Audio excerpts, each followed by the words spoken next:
ایھا الذین آمنوا اذکروا اللہ ذکرا کثیرا، اے ایمان والو اللہ کا ذکر کرو خوب کثرت سے۔ آپ نے پچھلے رکوع میں پڑھا ہے کہ اللہ نے نیک اعمال کرنے والوں میں جن نیکیوں کا اللہ نے تذکرہ کیا ان میں کثرت سے ذکر بھی ہے، اور ذکر اللہ کی کثرت حقیقت میں آپ کے دل میں اللہ کی محبت پیدا کرتی ہے، اور جب محبت ہوگی تو شریعت کے سارے احکام پر عمل کرنا آسان ہوگا۔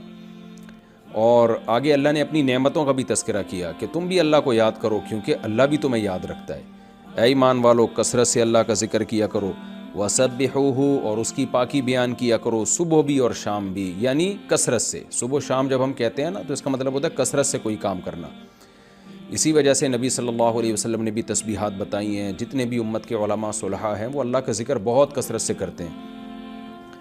پہلے زمانے میں تو جو بوڑھے لوگ ہوتے تھے نا، ہاتھوں میں ان کے تسبیح مستقل آ جایا کرتی تھی۔ ہم نے اپنی دادی کو دیکھا، اپنی والدہ کو دیکھا، اپنے بڑوں کو دیکھا، وہ آخر عمر میں بہت زیادہ ذکر کیا کرتے تھے۔ آج یہ چیز بھی سوسائٹی سے ختم ہوتی جا رہی ہے۔ اہل اللہ ذکر اللہ باقاعدہ اپنی نگرانی میں اپنے مریدوں سے کرواتے رہیں ہمیشہ سے، تاکہ لوگوں کے دل میں اللہ کی معرفت محبت پیدا ہو۔ آج بعض اسکالرز نے اس کا بھی مذاق اڑانا شروع کر دیا کہ یہ جو ہے نا تسبیحیں پھراتے ہیں اور جو ہے لوگوں کو ان چیزوں میں لگایا ہوا، اس طرح کی بات۔ تو اللہ کا کثرت سے ذکر کرنا یہ شریعت کے احکام میں سے ایک بہت اہم حکم ہے۔ نبی صلی اللہ علیہ وسلم نے فرمایا جو سبحان اللہ والحمد للہ ولا الہ الا اللہ واللہ اکبر صبح 100 دفعہ پڑھ لے تو یہ کلمہ اللہ کو جتنی سورج جن چیزوں پہ طلوع ہوتا ہے نا ان سب سے زیادہ اللہ کو یہ کلمہ محبوب ہے، اس لیے صبح و شام ذکر اللہ کا معمول بنانا چاہیے۔ اللہ فرماتے ہیں دیکھو اللہ بھی تمہارا تذکرہ کرتا ہے اور اللہ بھی تم پہ رحم کرتا ہے۔ هو الذی یصلی علیکم، اللہ وہ ذات ہے جو تم پر رحم کرتا ہے، وملائکتہ، اور اس کے فرشتے بھی رحمت کی دعائیں کرتے ہیں تمہارے لیے، لیخرجکم من الظلمات الی النور، تاکہ تمہیں گمراہی کے اندھیروں سے روشنی کی طرف لے کر آئیں۔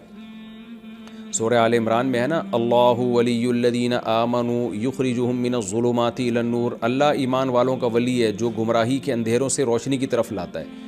تو یہ اللہ کی رحمت ہی تو ہے کہ اس نے پیغمبر کو بھیجا اور تمہیں قرآن کے ذریعے وہ بتاتا ہے کہ صحیح کیا ہے غلط کیا ہے۔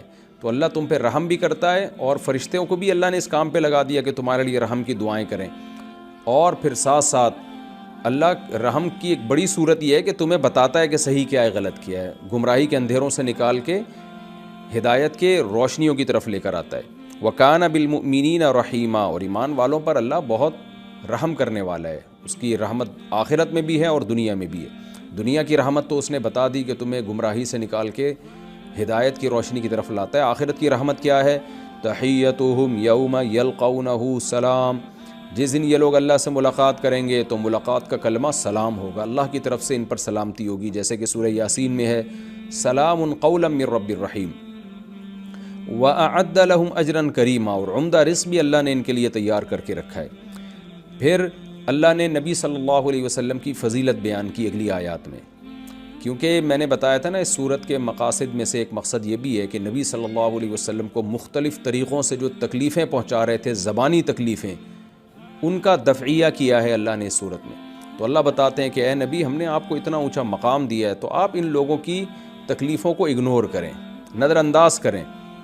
جیسے ہوتا ہے نا آپ کو کوئی فضول شخص اٹھ کے آپ کے خلاف پروپیگنڈا شروع کر دے تو ہم کیا کہتے ہیں، بھائی آپ کا مقام تو اس سے بہت اونچا ہے، آپ کیوں ان لوگوں کو زیادہ ویلیو دے رہے ہو؟ تو یہی انداز اللہ نے اختیار کیا۔ یا ایھا النبی، اے نبی، انا ارسلناک، ہم نے آپ کو بھیجا ہے شاہدن، گواہ بنا کے۔ یہ مضمون قرآن میں کئی جگہ آیا ہے کہ خود نبی سے اللہ گواہی لیں گے، اور نبی گواہی دیں گے کہ میں نے اپنا پیغام لوگوں تک پہنچایا ہے۔ حالانکہ آپ کو پتہ ہے جو دعویٰ کرتا ہے اس کی گواہی معتبر نہیں ہوتی، قانون یہی ہے، لیکن اللہ نے اپنے پیغمبروں کو اتنا اونچا مقام دیا ہے کہ خود ان کی گواہی کا بھی اعتبار کیا جائے گا۔ امت بھی گواہی دے گی لیکن خود پیغمبروں کی زبان کا بھی اعتبار کیا جائے گا، جیسے کہ سورت کے شروع میں تھا نا لیسأل الصادقین عن صدقہم، کہ ہم نے پیغمبروں سے معاہدہ لیا کہ تم اللہ کا پیغام لوگوں تک پہنچاؤ گے، پھر اللہ قیامت میں ان کے سچ کے بارے میں ان سے پوچھے گا، تو اللہ نے پہلے ہی بتا دیا کہ یہ سچ بولیں گے۔ یہ ایک بڑی فضیلت ہے یہ۔ انا ارسلناک شاہدا ومبشرا، ہم نے آپ کو خوشخبری دینے والا بنایا، ونذیرا، اور ڈرانے والا بنایا، وداعیا الی اللہ، اور اللہ کی طرف دعوت دینے والا ہم نے آپ کو بنایا۔ دنیا میں اس سے زیادہ فضیلت کا کوئی کام ہو نہیں سکتا۔ ہر شخص کسی نہ کسی کام میں لگا ہوا ہے، لیکن سب سے بڑا کام ہے اللہ کی طرف لوگوں کو دعوت دینا۔ بِإِذْنِهِ ہی اللہ کے حکم سے، وَسِرَاجًا مُنِيرًا اور روشن چراغ بنا دیا. جیسے اندھیروں میں کوئی چراغ ہو نا، تو جو اندھیروں میں ڈگمگا رہا ہو اس کی نظر میں چراغ کی کتنی ویلیو ہے. تو یہ دنیا بھی اندھیروں میں ہے. ان کو آپ دیکھیں ہومو سیکشولیٹی میں لگ گئے، زنا میں لگ گئے، ماں باپ کو اولڈ ہاؤس میں جمع کرانے میں لگ گئے، خودکشیوں میں لگ گئے. صحیح غلط کا پتہ ہی نہیں چل رہا کہ صحیح کیا ہے غلط کیا ہے، کس کی عبادت کرنی ہے. کوئی شرک میں لگ گیا، پتھروں کے بنائے ہوئے بتوں کو پوجنا شروع کر دیا کسی نے. تو انسان جو ہے عقل پوری طرح رہنمائی نہیں کرتی اگر وہ وحی کی تعلیمات کی روشنی میں نہ چلے. تو اللہ کہتے ہیں ہم نے روشن چراغ بنا دیا، تمہیں محمد صلی اللہ علیہ وسلم کے علاوہ کہیں سے بھی راستہ مل نہیں سکتا. تو اتنی بڑی فضیلت ہے اے نبی آپ کی، یہ اللہ بیان کر رہے ہیں یہاں پہ. وبشر المؤمنین، اور آپ مومنین کو بھی خوشخبری سنا دیں، بأن لهم من اللہ فضلا کبیرا، کہ اللہ کی طرف سے ان کے لیے بہت بڑا فضل ہے. ولا تطع الکافرین والمنافقین، جب آپ کی اتنی فضیلت ہے تو آپ کافر اور منافقین کی باتیں نہ مانیں. کافر کی باتیں نہ ماننے کا مطلب تو واضح ہے کہ کافر آپ کو کہہ رہے کہ اسلام کی تبلیغ چھوڑ دیں، لیکن منافقین زبان سے نہیں کہتے تھے کہ آپ اسلام کی تبلیغ چھوڑ دیں، کیونکہ زبان سے تو وہ اپنے آپ کو یہی کہتے تھے ہم مسلمان ہیں.